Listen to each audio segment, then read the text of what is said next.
At a truck stop deep inside Russian territory, a wooden cabin sat quietly on the back of a cargo trailer for weeks. Nobody who walked past it knew what was inside. Vladimir Putin's own highway system had just delivered a weapon to his own doorstep. Inside that cabin, first-person view attack drones, stacked and wired, waiting for a signal that would come from a phone thousands of kilometers away. This wasn't a raid. It was a trap that had been building for over a year, and the men guarding Russia's strategic bomber fleet had no idea they were already standing inside it. The trucks had been driving these roads for months, blending into ordinary freight traffic logging routes, supply corridors, nothing that would draw a second look. Each cabin carried a retractable roof panel, engineered to open on command. Inside, drones armed with explosive payloads sat in launch position, aimed upward through the gap.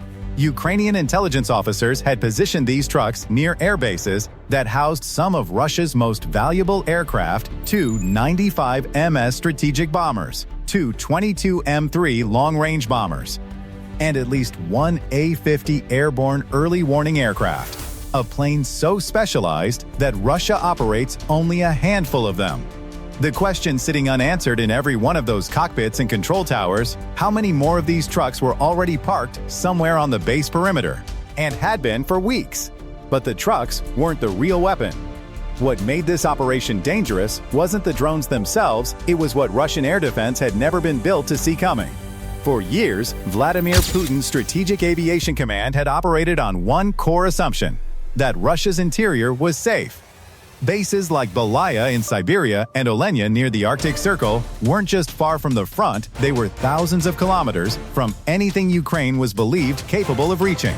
Russian air defense doctrine placed its densest coverage along the western borders and the line of contact in Ukraine, built to intercept missiles and long-range drones flown in from Ukrainian territory.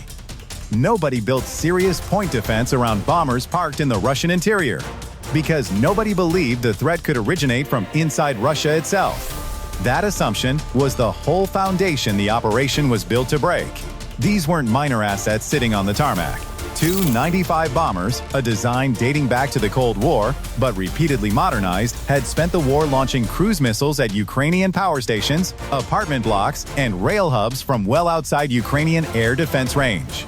The two 22 M3 filled a similar role at shorter distances. The A-50, meanwhile, wasn't a bomber at all, it was Russia's eyes in the sky, a flying radar station that fed targeting data to fighters and coordinated the broader air picture over contested airspace. Russia's inventory of operational A-50s was already limited before this operation began. Losing even one meaningfully narrowed the country's airborne early warning capacity. Vladimir Putin's Air Force had built its entire long-range strike campaign around the assumption that these specific aircraft, sitting in these specific locations, were untouchable. That confidence is what the operation was designed to exploit from the very first truck that left the depot. Vasyl Malyuk, the head of Ukraine's security service, reportedly spent well over a year developing the plan alongside a small circle of officers who knew the full scope of it. According to Ukrainian officials, drivers hired to move the trucks in the final stage were not told what the cargo actually was. Some reportedly believed they were hauling prefabricated cabins for ordinary commercial use, an unremarkable delivery job on an unremarkable route. The operation depended entirely on that ignorance. Every additional person who understood the plan was another way it could be exposed before the trucks ever reached their final positions. A single strategic bomber, depending on variant, has been estimated by defense analysts at somewhere north of $100 million to replace. And that figure doesn't account for the years of specialized manufacturing capacity Russia would need to rebuild the airframes at all. An A-50 airborne warning aircraft, given its radar systems and rarity in Russia's inventory, has been valued even higher by some estimates. Every truck that made it into position was now parked next to assets worth, collectively, a figure defense analysts would later describe as running into the billions. The trucks themselves were unremarkable by design. Commercial cabin haulers are common enough on Russian highways that a border guard or traffic inspector would have no obvious reason to flag one. And the operations planners reportedly accounted for exactly that, choosing a vehicle type common enough to be invisible, moving it along routes ordinary enough to invite no scrutiny, timing its final approach for windows when base perimeter activity was routine rather than heightened. Every choice in that sequence was built around a single goal, reaching striking distance without ever giving anyone a reason to look twice. Russian security services controlled the roads, they controlled the checkpoints, they controlled the airspace for hundreds of kilometers around each base. What they didn't control was the assumption that the danger would come from the sky, and not from a truck that had already been parked on the shoulder of the highway for days. The signal, when it came, activated multiple locations at once. Officials later described the operation as striking several air bases in a single coordinated window, spread across thousands of kilometers of Russian territory, from Siberia to the country's northwest. At each site, the roof panels of the cabins folded back. The drones inside lifted off from point-blank range, closing the distance to parked aircraft in seconds rather than the minutes or hours a conventional strike would have needed to penetrate Russian airspace from outside. There was no incoming missile for radar to track. There was no cruise missile trajectory for an S-400 battery to intercept. The launch point was already inside the perimeter these bases had spent years defending from the outside. The layered defense these bases relied on had never been designed with this scenario in mind. And the gap showed at every stage. Early warning radar, tuned to detect aircraft and cruise missiles approaching from altitude and at speed, had nothing to register the drones were already below any meaningful detection threshold before they'd even left the truck. The interception systems positioned around several of these bases, short-range air defense units meant to catch anything that slipped past the outer perimeter, were oriented outward, scanning the horizon for an approach vector that was never going to come.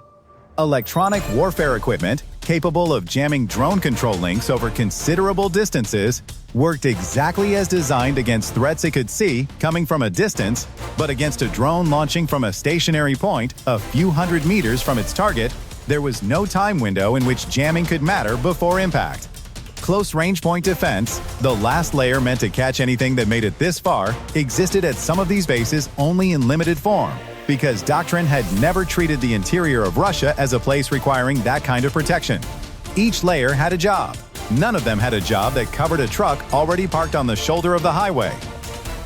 Ground crews at more than one base reportedly had only seconds of warning before the first impacts. Aircraft that had spent years rotating through maintenance and combat sorties over Ukraine bombers that had launched cruise missiles at Ukrainian cities on repeated occasions were now sitting exposed on open aprons. The same open aprons Russian commanders had judged safe precisely because nothing had ever reached them there before. Video that circulated afterward showed thick black smoke rising over more than one airbase at once. Aircraft engulfed while ground personnel scrambled with what extinguishing equipment they had on hand, equipment built for routine incidents, not a coordinated multi-site drone strike. The smell of burning jet fuel and composite airframe material, according to accounts from personnel stationed nearby, hung over more than one base for hours after the fires were brought under control, thick enough that maintenance crews working the following morning could still smell what had happened before anyone briefed them on the scale of it. The response teams at these bases had trained for fuel fires, for maintenance accidents, for the occasional stray missile that got through. Nobody had trained for this. Ukrainian officials would later claim the operation damaged or destroyed a substantial portion of Russia's operational strategic bomber fleet in a single day, a claim that, if accurate at even a conservative estimate, would represent one of the largest single-day losses to Russian strategic aviation in the entire war. Independent assessments of the exact number have varied since, with some Western analysts placing confirmed losses lower than Kiev's initial figures, while still describing the damage as historically significant for a force that had, until that day, never lost aircraft to an attack originating from inside its own borders. But the fires weren't the part that mattered most. What made this operation different wasn't how many aircraft it hit. It was what it proved about everything Russian air defense had been built to assume.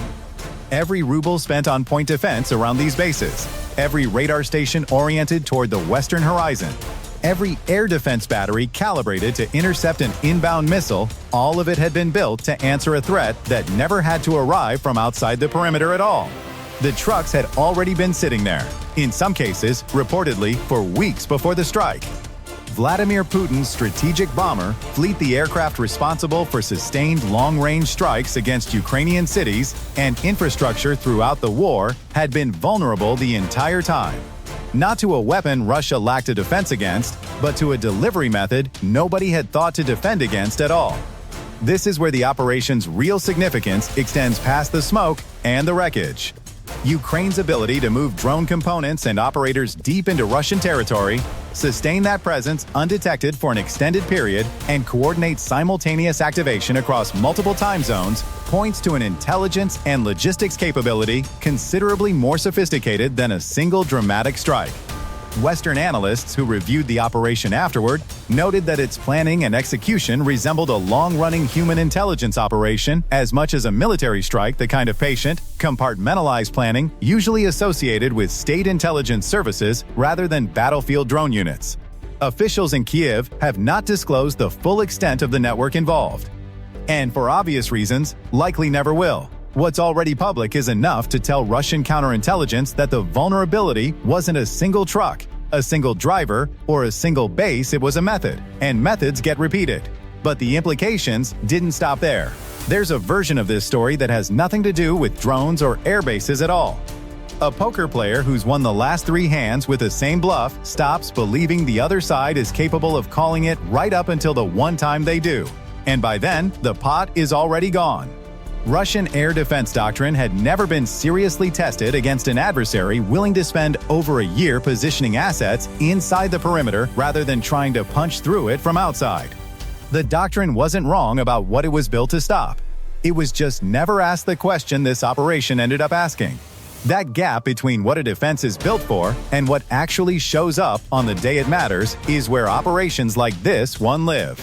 In the weeks that followed, Russian officials reportedly ordered a review of security protocols at strategic aviation bases across the country, including new restrictions on vehicle access near flight lines and increased scrutiny of commercial freight routes passing close to sensitive military infrastructure.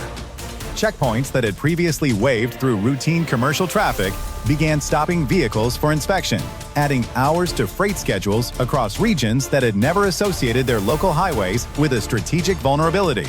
Some remaining bombers were reportedly redistributed further from previously used dispersal points, spreading the fleet thinner across more locations to avoid presenting concentrated targets again, a decision that, on its own, reduces how quickly those aircraft can be surged for a coordinated mission when Russian commanders actually need them in the air together. Others had improvised protective coverings tires, netting, painted silhouettes meant to disguise their true shape from overhead imagery placed over them on open aprons, a low-tech response to a threat that had bypassed every high-tech layer of defense already in place. Satellite photographs published in the weeks after showed rows of aircraft newly ringed with tire stacks, an image that circulated widely precisely because of how starkly it contrasted with the idea of a modern strategic air force. Every one of those adjustments consumes resources, manpower, and attention that Russian Strategic Command would otherwise be directing towards sustaining operations elsewhere. Analysts who track Russia's long-range aviation capacity noted that the operation's aftermath forced a broader reassessment of how many operational bombers Russia could reliably commit to sustained bombing campaigns going forward, given both the aircraft lost and the diminished confidence in basing security across the fleet as a whole. What remains unresolved is how deep this kind of vulnerability actually runs. If a single operation could position assets undetected near several of Russia's most sensitive strategic aviation sites for over a year, the open question is how many other protected sites across Russian territory might already share the same blind spot, waiting for their own moment to be tested. Whether Russian counterintelligence has genuinely closed that gap or simply reacted to the one method that's already been used and exposed is something only the next attempt will answer if there is one. What do you think Russia's real exposure looks like right now, and where would you expect the next blind spot to be found? Let me know in the comments below. That's the question the next chapter in this story is going to have to answer.